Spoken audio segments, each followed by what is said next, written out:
எங்களை பேசினாங்க, என்ன பண்ணாங்க. என் பிள்ளைக்கு ஒரு வழிகாட்டினது அவங்க தான். ஸோ அந்த நன்றி நாங்கள் என்றைக்குமே மறக்க மாட்டோம்.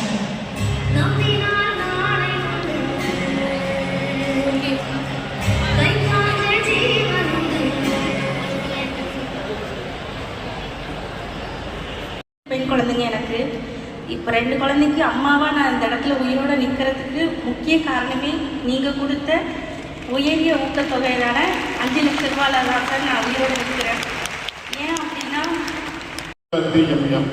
98 இருந்து 18 வரைக்கும் நான் வந்து விளையாட்டு வீரராக இருந்திருக்கேன். அந்த காலகட்டத்தில் பார்த்தீங்கன்னா நான் வந்து ஸ்போர்ட்ஸ் ட்ரைனிங் பண்ணுறதுக்கு கிரவுண்டில் பர்மிஷன் கேட்பேன். எங்களுக்கு வந்து பர்மிஷன் கொடுக்க மாட்டாங்க, இல்லைன்னு சொல்லிடுவாங்க. அதுக்கெல்லாம் பே பண்ணுறதுக்கு நிறைய யோசிப்பேன். ஃபஸ்ட்டுலாம் அவ்வளோ செலவு இருக்கே, இப்படி வீட்டில் இருக்கிறதே ஒரு மாதிரி கூச்சமாக இருக்கும். அப்புறம் கொஞ்ச நாள் கழித்து எஸ்டேட்லேருந்தே மொத்தமாக டிஷர்ட்டு, லீவு, upper, lower, 2 shoe, spikes, bag எல்லாம் கொடுத்தாங்க.